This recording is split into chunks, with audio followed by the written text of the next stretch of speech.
siang hari ini kita masih diberikan oleh Allah begitu banyak kenikmatannya, mulai dari kenikmatan iman, kenikmatan Islam, terlebih kenikmatan sehat dan uang, dan juga yang paling penting kenikmatan keistiqomahan ibu-ibu sekalian, sehingga masih sempat untuk mendatangi kajian majelis ilmu yang mudah-mudahan dirahmati Allah.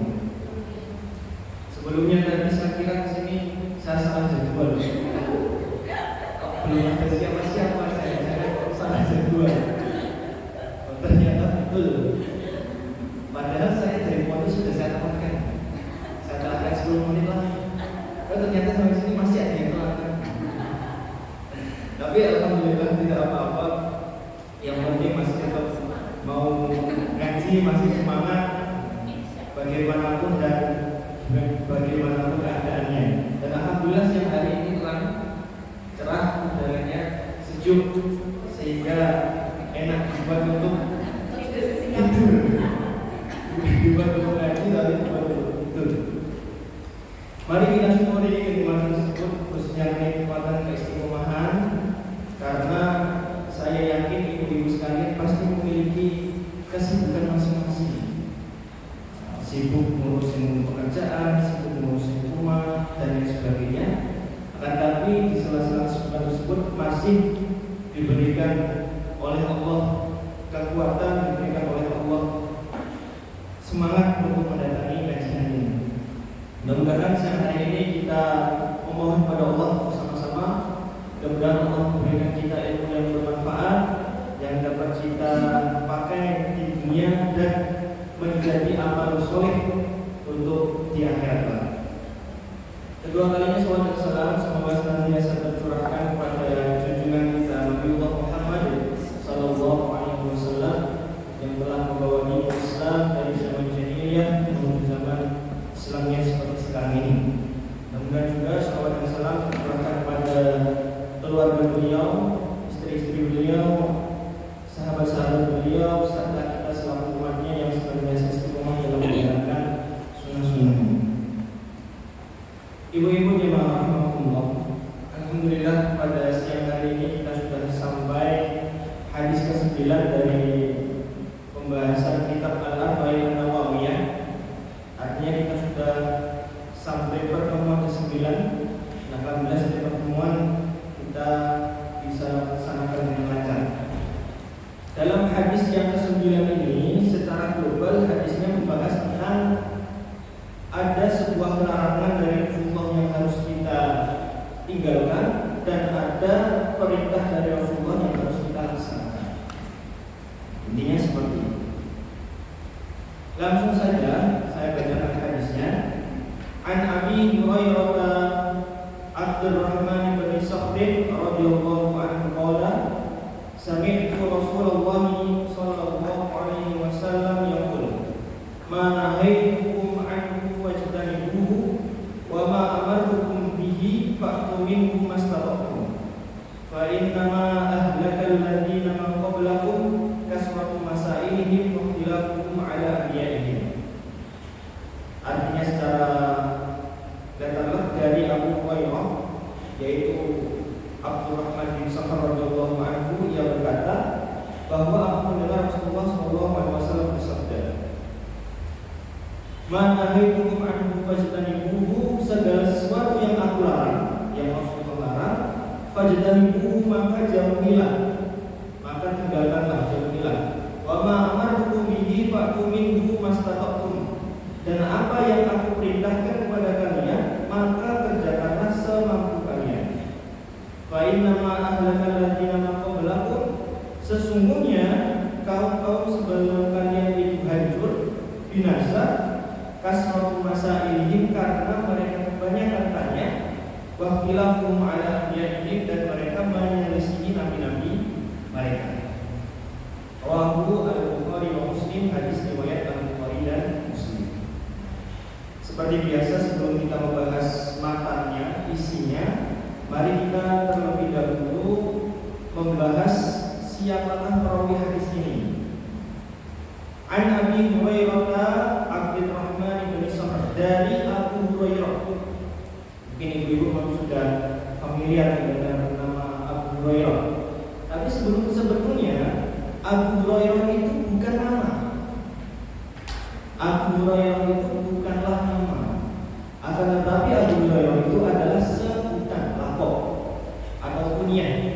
Karena orang Arab itu suka memberikan sebutan kepada orang lain. Ada Abu Bakar, Abu Hurairah, kemudian Abu Jahal, Abu Lahab, itu semuanya sebutan, bukan nama asli. Begitu juga di sini Abu Hurairah. Nama aslinya sebelum Islam itu adalah Abdus Syam. Namanya sebelum Islam itu adalah Abdus Syam. Abdul itu namanya artinya apa? Abdul. Bolehnya tahu tak? Hamba. Abdul itu artinya apa? Syam. Syam. Matahari. Syam itu artinya matahari.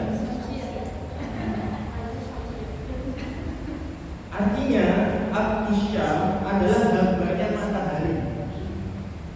Kenapa diberi nama hambanya matahari? Karena dulu orang tuanya Abu Hurairah ini adalah seorang majusi, penyembah matahari.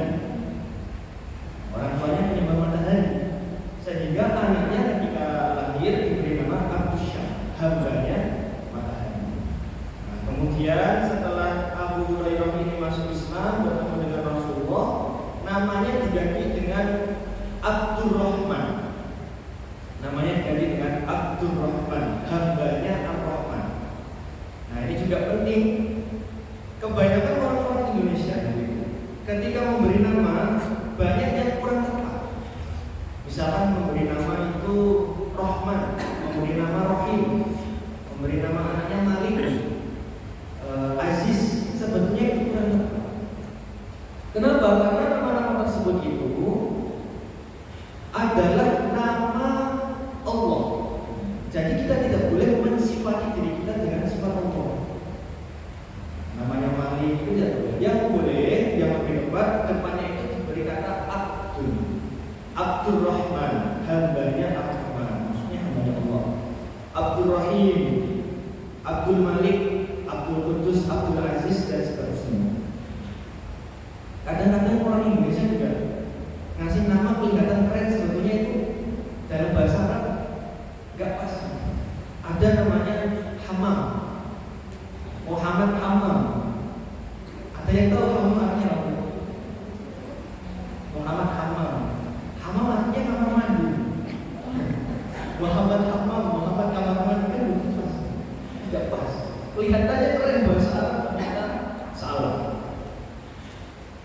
Ada juga saya punya tetangga namanya Kaslan. Kaslan artinya apa? Tahu nggak? Kaslan itu artinya malas. Keset itu artinya bahasa Arabnya Kaslan. Ada juga namanya, saya punya guru almarhum juga. Namanya Naim. Ada yang tahu Naim artinya apa? Oke. Naimun. Kalau ada yang kenal, ada yang Naim itu artinya orang yang tidur. Naim itu orang yang tidur. Mungkin bisa jadi karena dinamai Naim artinya tidur. Nama itu adalah sebuah doa, sehingga kita harus memberikan nama yang bagus untuk anak-anak. Nah, kemudian lagi dikasih nama Abdurrahman bin Sakhr.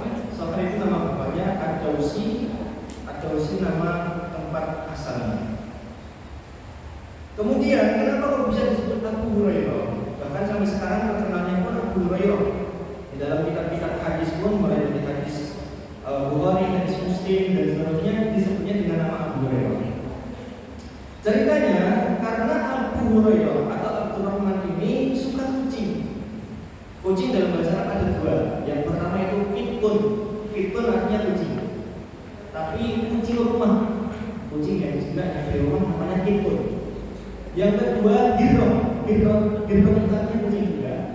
Tapi kucing yang tidak bermilik, kucing liar. Sedangkan Hurairah itu artinya kucing liar, betina kecil. Itu artinya Hurairah. Ceritanya dulu ketika Abu Hurairah itu suka pergi mengembala, dia suka membawa kucing, senang sama kucing, dibuat mainan, kemudian ditaruh bajunya, jaringannya dan seterusnya. Kemudian ketika bertemu dengan Rasulullah memanggilnya, ya Abu Hurairah, wahai bapaknya kucing. Sehingga dari situ terkenalnya dengan nama Abu Hurairah. Kemudian Abu Hurairah ini masuk Islam pada tahun 7 Hijriah. Pada tahun 7 Hijriah, sehingga bisa dikatakan terakhir masuk Islamnya.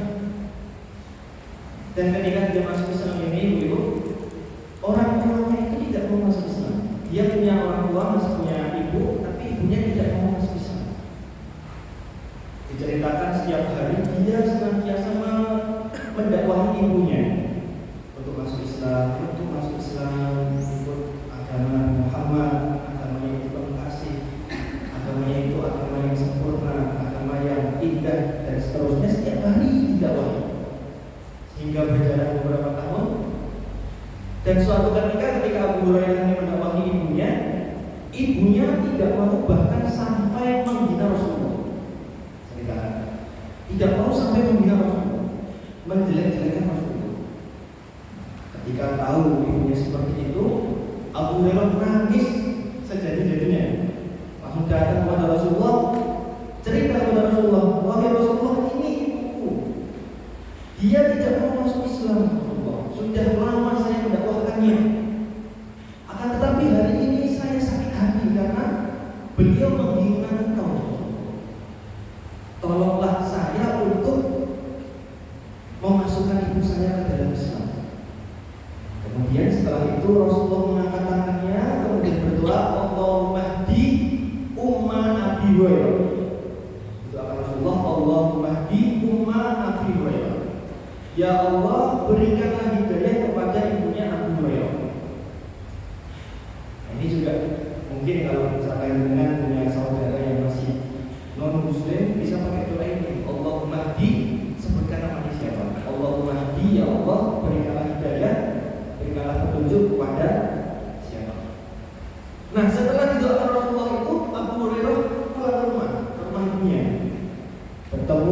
Sebelum bertemu ketika akan masuk rumah, dia mendengar rumahnya ibunya sedang mandi. Ibunya sedang mandi, dia mau masuk dilarang saja. Ibu suruh menunggu. Dan setelah selesai mandi, Abu Hurairah masuk dengan ibunya mengatakan, asyhadu an la ilaha illallah wa asyhadu anna Muhammadan abduhu wa rasuluh. Saya bersaksi bahwa dia adalah Allah dan bersaksi bahwa Nabi Muhammad itu adalah utusan. Betapa luar biasanya doa Rasulullah yang langsung diijabah oleh Allah Subhanahu wa taala. Dari sini kita dapat mengambil pelajaran, jangan pernah kita itu berputus asa. Jangan pernah kita itu berputus asa terhadap Allah. Kita berdoa apapun itu, kita ucapkan terus menerus. Jangan sampai kita pernah berpikiran bahwa itu tidak pernah mengabulkan doa. Karena ada sebuah cerita, kasus cerita asli. Ada sebuah ibu, seorang ibu yang memarahi anaknya karena anaknya itu nakal. Di rumah nakal, sukanya main-mainan terus, disuruh ngapain nggak mau. Ibunya marah, ibunya kemudian mengusir anaknya keluar. Sana di luar aja, ditutup pintunya. Setelah itu anaknya nangis mohon sama ibunya, Bu, tolong Bu, mohon maaf, ampuni, tolong bukakan pintunya, nanti nggak bakal nakal lagi dan seterusnya. Mohon seperti ini dibuat itu. Karena ibu yang tidak tidak tahan dengan anaknya seperti itu, yang tidak seperti itu, akhirnya ibunya membukakan pintu. Begitu juga ketika kita berdoa kepada Allah, kita meminta kepada Allah, kita setiap hari 5 waktu kita ajukan proposal kita kepada Allah. Bahkan kalau bisa kita sampai menangis di hadapan Allah, insya Allah Allah pun akan mengabulkan doa-doa yang kita panjatkan. Kemudian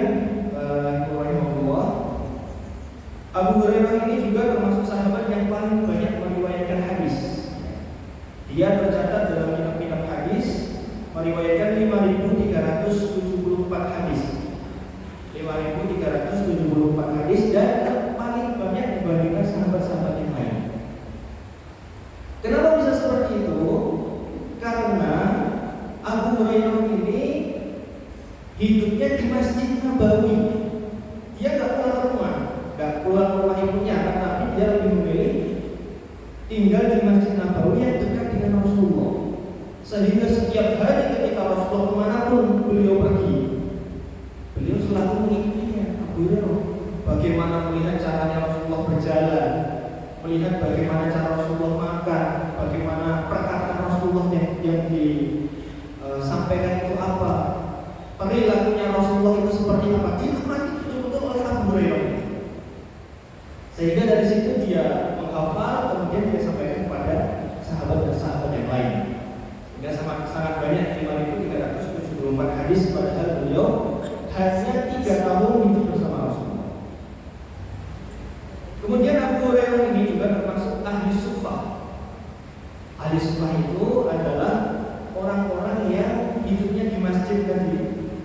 Dia tidak pulang ke rumah, hidupnya dihabiskan di masjid. Bahkan suatu ketika ada cerita, karena di masjid sibuk dengan hadis-hadis, menghafal hadis, bahkan Abu Hurairah ini tidak sempat untuk makan, tidak sempat untuk mencari makan, membuat makanan tidak sempat. Sehingga suatu ketika dia duduk di depan masjid, ada sahabat lewat, dia tanya, mau kemana? Sudah makan belum? Ditanya oleh Abu Hurairah. Kemudian setelah ditanya, sahabat menjawab, sudah makan. Kan tapi setelah itu sahabatnya langsung pergi. Padahal inginnya itu biar ditanya juga kan, sudah makan belum? Tapi karena sahabatnya nggak peka ya, karena nggak peka langsung pergi. Ada lagi datang, tanya juga, sudah makan belum? Sudah. Tapi setelah itu juga pergi. Nah, kemudian setelah itu ada Rasulullah datang. Rasulullah peka, dilihat dari wajahnya kelihatan sedang lapar. Akhirnya diajak minum. Jadi harus peka. Misalkan ibu-ibu beli jajan ya, beli jajan di warung atau di mana, bisa makan. Ketika ada orang anak kecil melihat, biasanya kan anak kecil kalau ada orang makan kan melihat, jangan malah dimarahin aku yang enggak, gitu, tapi ditanya atau bahkan dibelikan, harusnya kan seperti itu. Jangan malah cuma dilihat apa, malah dibelikan. Diajak ke rumahnya, rumah Rasulullah. Dan di rumah Rasulullah ada susu 1 mangkuk. Kemudian Abu Hurairah senang, alhamdulillah, akhirnya ada yang ngasih makan. Tapi kata Rasulullah, wahai Abu Hurairah, silakan panggil ahli suffah yang ada di masjid. Jadi orang-orang suffah tadi yang ada di masjid suruh manggil semua. Dan itu banyak, lebih dari 10 orang datang ke rumah Rasulullah. Setelah dipanggil, Rasulullah mengatakan, wahai Abu Hurairah, silakan kasih minum ini ke ahli suffah. Agak kecewa loh, ternyata nggak untuk saya, untuk orang lain. Akhirnya dikasih minum satu-satu. Nah, ini salah satu juga mukjizat dari Rasulullah, di mana yang susunya itu hanya 1 mangkuk yang habis diminum oleh 2-3 orang, akan tetapi diminum sampai 10 orang lebih itu tidak habis. Dikasih minum semua selesai, mereka pergi. Rasulullah kemudian mengatakan, wahai Abu Hurairah, yang belum minum cuma kita berdua. Abu Hurairah mengatakan, saudara, betul, betul. Karena saya pengen minumnya. Kemudian Rasulullah mengatakan, isyrab, minumlah. Akhirnya diminum. Setelah selesai, minum lagi, sampai Abu Hurairah mengatakan sudah tidak ada tempat lagi, sudah kenyang. Setelah itu baru Rasulullah minum susu tersebut. Nah, dari sini juga dapat kita ambil pelajaran bahwa seorang pemimpin itu harus mengutamakan rakyatnya daripada dirinya sendiri. Kita coba Rasulullah dulu. Bagaimana Rasulullah itu menyuruh rakyatnya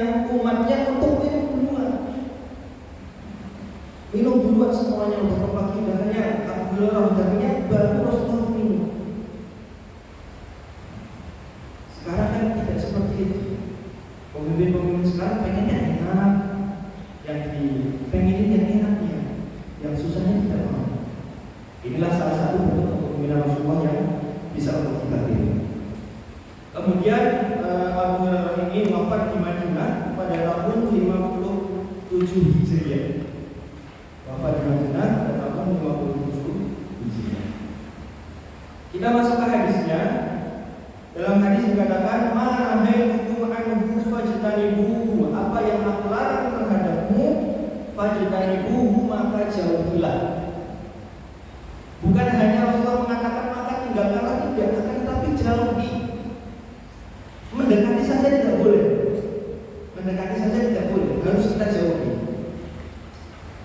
Dan ini harus kita lakukan secara totalitas. Kita tidak perlu juga untuk mempertanyakan segala larangan dari Rasulullah SAW.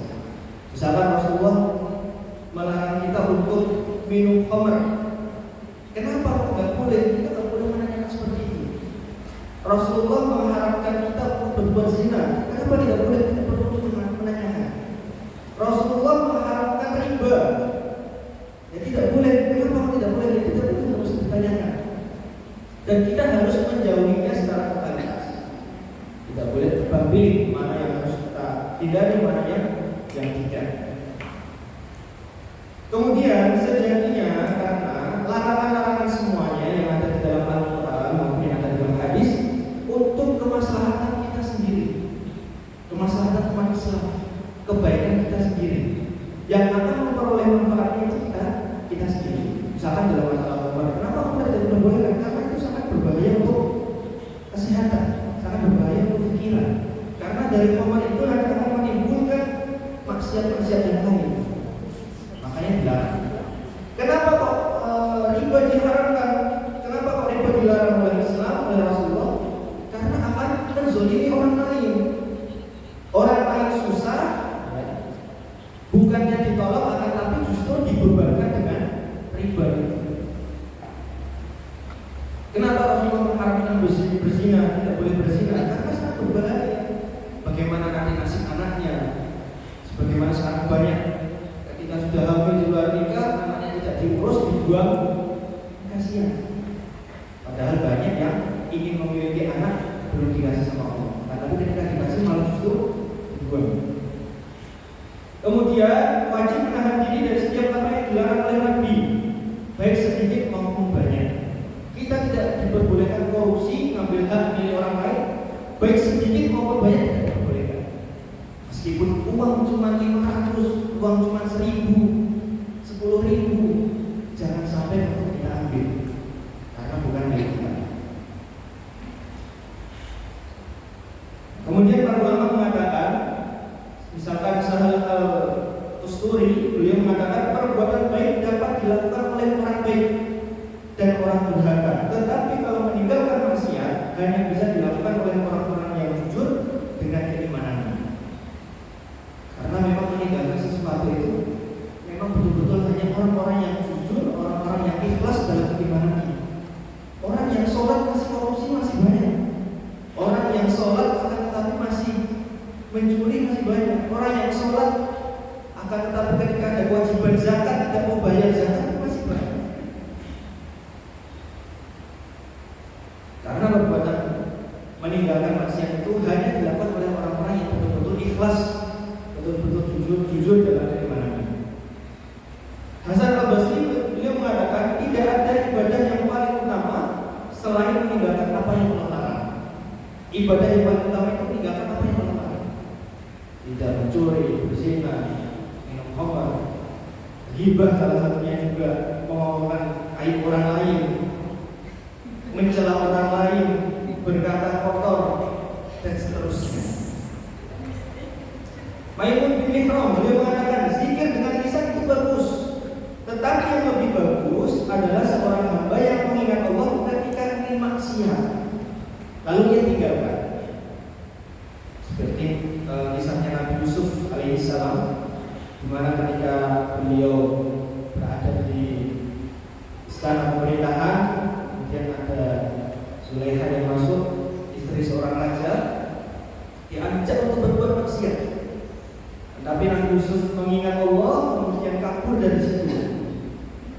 Itu salah satu amalan yang utama.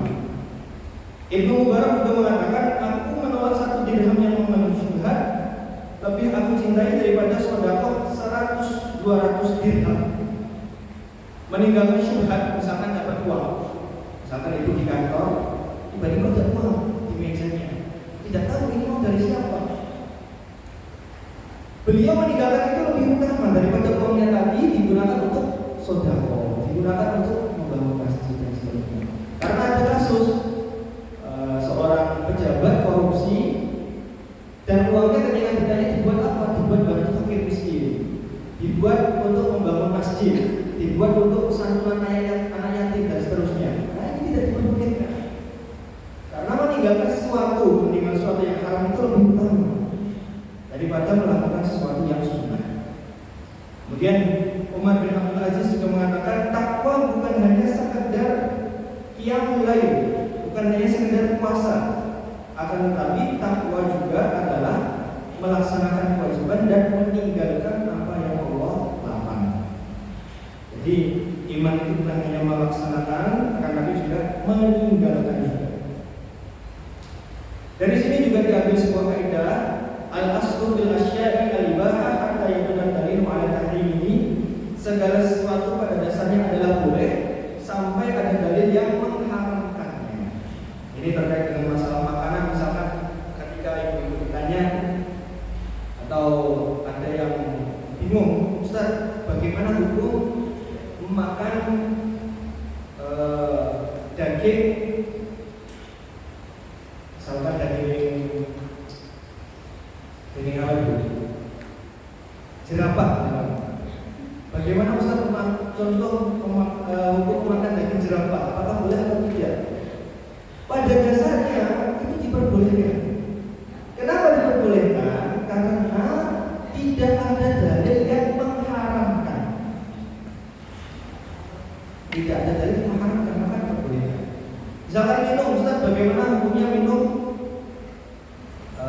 minuman sekarang yang lagi ngetren, boba? Dan bagaimana hukum minum boba? Boleh nggak? Boleh-boleh saja. Kenapa boleh? Karena tidak ada dalil yang mengharamkan.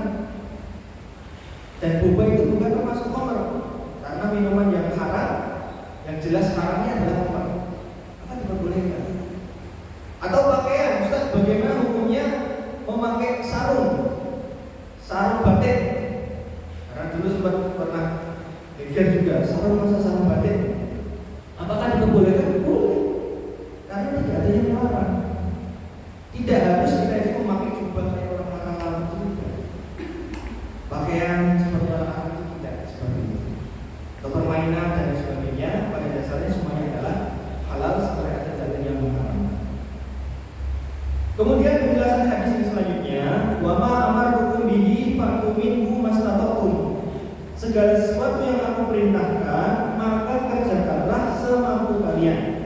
Dari sini kita dapat ambil kesimpulan, kita diperintahkan untuk mengerjakan sesuatu semaksimal mungkin, semampu kita.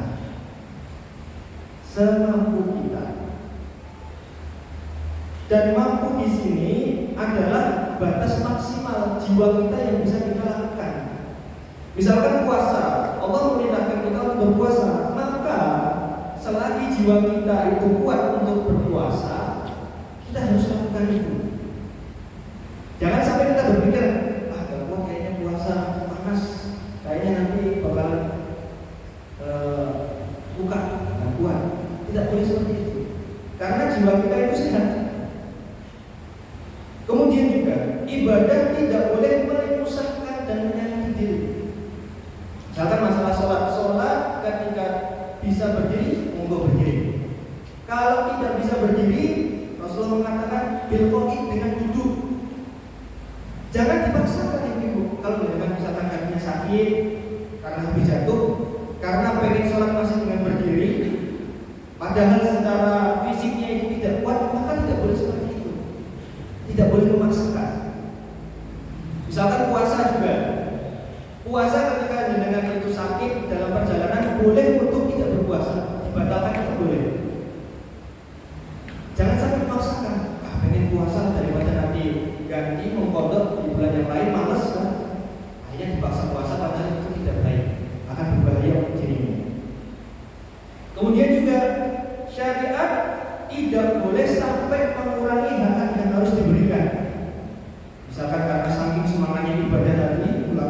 sesuatu sampai tidak mau kerja. Setiap hari dilakukan, digunakan untuk sholat, digunakan untuk puasa, digunakan untuk ngaji, untuk sedekah dan sebagainya, sampai tidak mau kerja, itu tidak boleh juga. Juga tidak boleh memaksakan kepada yang tidak mampu. Haji harus punya uang, umroh harus punya uang. Karena tidak punya uang akhirnya sampai hutang sana sini. Yang penting bisa umroh, yang penting bisa haji, itu juga tidak diperbolehkan. Kalau punya harta ya monggo ibadah, tapi kalau tidak punya ya tidak apa-apa, karena itu hanya sebatas sunnah. Kemudian setiap mendengar perintah Rasulullah hendaklah langsung melaksanakan dulu tanpa berpikir terlebih dahulu. Dulu ketika zamannya Rasulullah, ketika ada ayat yang menerangkan seorang perempuan muslimah untuk menutup auratnya, menutup kepalanya, ketika mendengar langsung mereka itu mencari apapun itu yang mampu untuk menutup kepalanya. Ketika melihat korden diambil, ditutup, melihat baju ditutup dan seterusnya. Mereka tidak menanyakan apakah wajib oleh Rasulullah, apakah sunnah, apakah sekarang, apakah besok dan seterusnya. Kemudian dari hadis ini juga diambil kaidah hukum fikih al-aslu fil ibadati at-tawaqquf. Pada dasarnya setiap ibadah itu adalah berpegang pada dalil. Setiap perintah itu berpegang pada dalil. Ketika ada dalilnya kita laksanakan, sedangkan ketika tidak ada dalilnya maka lebih baik untuk kita tinggalkan. Kemudian dalam hadis juga dijelaskan fa inna ma ahlakal ladzina min qablikum kasratu masailihim. Sesungguhnya kaum terdahulu sebelum kalian, mereka itu hancur, mereka itu binasa karena banyak bertanya. Ternyata banyak bertanya itu akan menyebabkan suatu kaum itu hancur. Tapi perlu kita ketahui bertanya yang seperti apa. Para ulama menjelaskan, yang pertama bertanya tentang hakikat Allah. Kita menanyakan di mana itu Allah, Allah itu seperti apa, apakah Allah itu punya tangan, punya kaki, Allah itu apakah makan atau tidak. Nah, itu tidak diperbolehkan. Yang kedua bertanya tentang perkara gaib. Surga itu ada di mana, neraka itu di mana, malaikat itu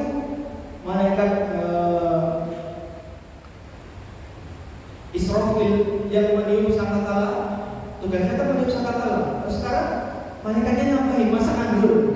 Nah, itu tidak diperbolehkan. Iya kan? Malaikat Israfil itu meniup sangkakala. Sangkakala itu belum ditiup, terus sekarang ngapain? Masak anggur. Tidak diperbolehkan. Kemudian bertanya tentang perkara yang tidak dibutuhkan, bertanya yang aneh-aneh. Saya pernah ditanya sama sang guru, Ustaz, bagaimana hukum makan daging dinosaurus? Daging dinosaurus bagaimana hukumnya makan? Boleh enggak? Dinosaurus yang aja enggak ada apa yang ditanyakan. Ada lagi pernah bertanya, Ustaz, misalkan nanti saya ke bulan, kalau sholat itu menghadapnya kemana, Ustaz? Kan enggak jelas ya, ke bulan. Saat ini kan? Ya udah, sekarang nanti kalau kalian ke bulan, nanti Ustaz kita ya, kalian kasih tahu. Kalian kasih tahu ada yang mana. Karena enggak, kamu mustahil, ngapain ditanyakan? Enggak jelas. Kemudian juga bertanya untuk membantah dan menghindar dari perintah. Beritakan apa? Bantah seperti Bani Israil ketika diperintahkan Nabi Musa untuk menyembelih sapi betina dalam surat Al-Baqarah itu. Mereka tanya terus, sapinya yang seperti apa? Yang warnanya apa? Yang bagaimana dan seterusnya, akhirnya membuat mereka merasa sulit untuk melaksanakannya. Kemudian yang selanjutnya penyebab hancurnya sebuah umat adalah waqtilafuhum ala anbiya'ihim dan menyelisihi para nabi-nabi. Mereka menyelisih yang haram, yang diharamkan oleh Rasulullah mereka halalkan, yang dihalalkan mereka haramkan. Ini juga salah satu penyebab dari hancurnya sebuah umat. Ibu-ibu rahimahullah, dari hadis ini setidaknya kita mengambil 4 pelajaran. Yang terakhir, yang pertama hendaknya meninggalkan segala sesuatu yang Rasulullah melarang secara total. Kita tinggalkan. Kita tidak usah memikirkannya. Kita sami'na wa ata'na, kita tinggalkan. Yang kedua, mengerjakan segala perintah sesuai dengan kemampuan